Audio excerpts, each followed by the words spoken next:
morning. Good morning.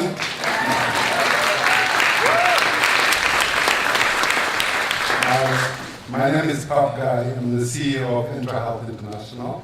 I'm your host. How many of you are new SwitchPoint? Then, wow. Our community grows. This is about it. About half a decade, 5 years this year. We continue to build this community. So, there you go, SwitchPoint. Fantastic. Michael and I are here to bring another dimension of the workshop, of the conference, or the unconference.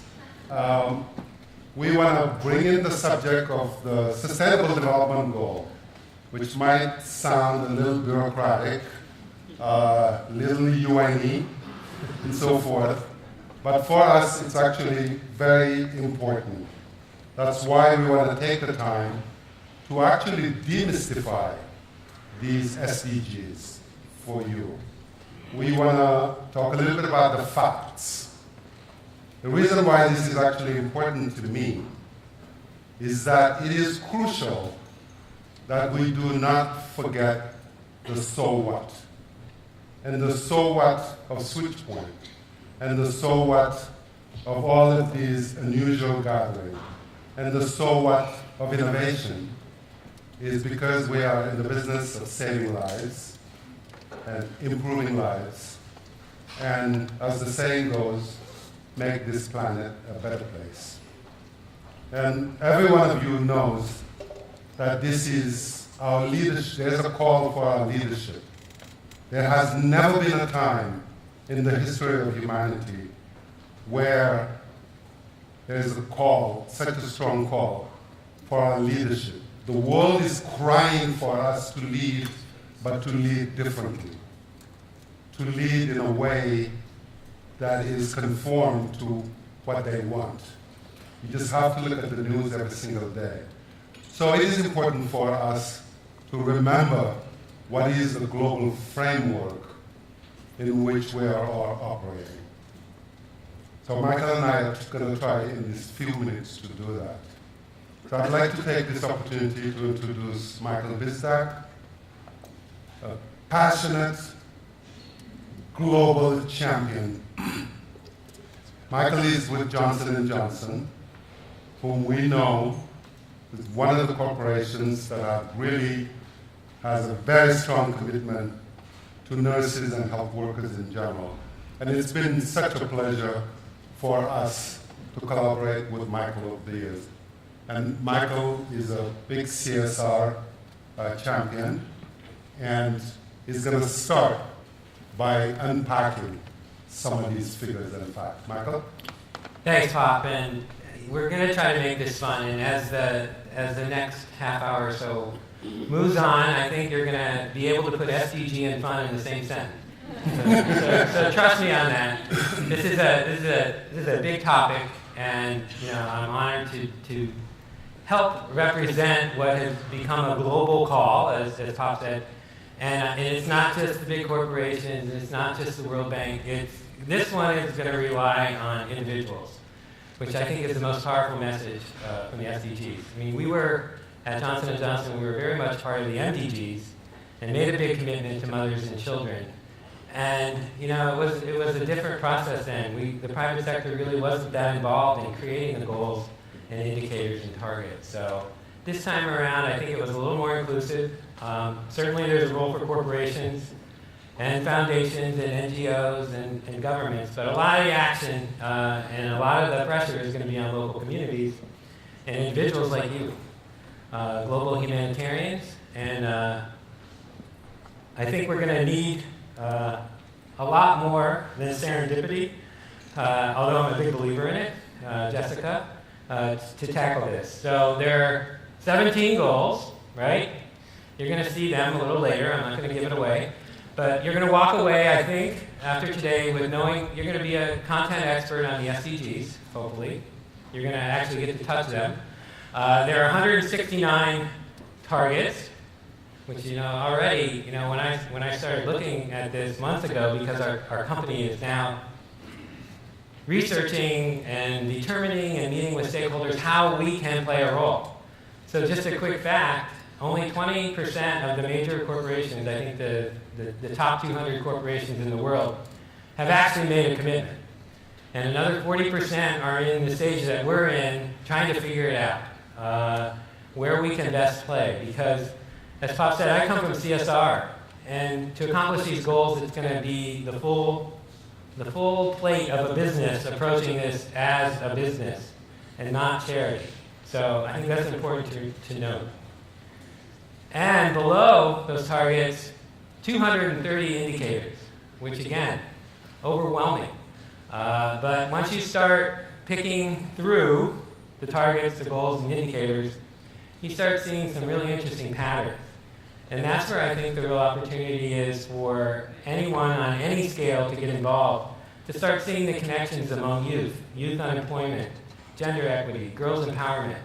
There are a lot of things that we're already doing collectively that can be applied to maybe making a bigger pledge and coming together and really lifting our aspirations. So I'm going to turn it back to Pape to see how these things were actually devised. And one last thing before, when we talk about the individuals, there's this amazing story of a woman from Colombia in the Ministry of Health that is actually almost single-handedly responsible for getting these SDGs through all the bureaucratic channels. So again, I'm going to hit that theme of the individual. So Pape? So when they developed the MDGs, in the end, everybody recognized that it was great to have a global framework, and everybody was happy that countries could actually start comparing themselves to other countries, neighboring countries. And we started seeing results like, country X has met MDG 6 and MDG 5, etc. But there was a lot of criticism about the process, because there were a lot of people saying, there's not enough family planning in here. We only introduce reproductive health as a section of the health. So I think the community did a lot better in terms of having a process that was inclusive. And that included 11 issue-based consultations. It included 83 national consultations, so that this is not just something conceived in New York and Washington and big capital of Europe and so forth, that really every sector in the countries also had a chance to provide input. There was actually 193 countries that signed up to this, which actually is wonderful. This shows global commitment to these SDGs. These are the member countries of the UN that have signed on.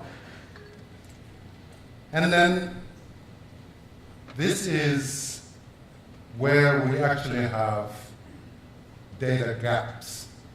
Because over 100 countries, as we speak, do not have a system for civil registration or for documenting the causes of death. And you would agree with me that unless we surmount this obstacle, collecting the right data is going to be difficult. We're going to end up with the kind of data Teddy was talking about. We want the big data, but is this really realistic? Okay, Michael? Yes, and in addition, from an economic perspective, there's been a 900% growth in socially invested funds. And what does that mean? It means individual investors, large mutual fund investors that say we only want to invest in responsible enterprise. And so, there are a lot of screens to screen out tobacco and armaments and other negative pulls on our society. And so the amount of money that is going into these funds, which eventually could be applied to development, has just grown exponentially. When I started in CSR, nobody even talked about socially responsible investment. companies didn't care that they were being blacklisted from social investment funds, and now there's a lot of heat from our shareholders and stakeholders that we meet the criteria of these social investment funds. So again, beyond charity, there's a real business reason for getting involved. Another reason is that the bottom 40%, the bottom of the pyramid, is gaining economic power, and in the next projected to 2020, the bottom 40% will double their spending to $5.8 trillion.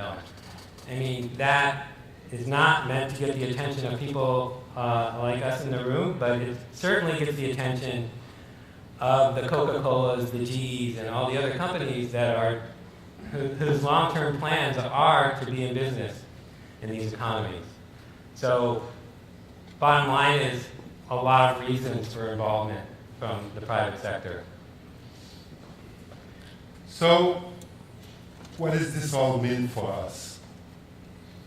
As digital humanitarians, or entrepreneurs, or public health specialists, as a community that is trying to save lives and improve lives, what is the best approach for us to help succeed with these SDGs?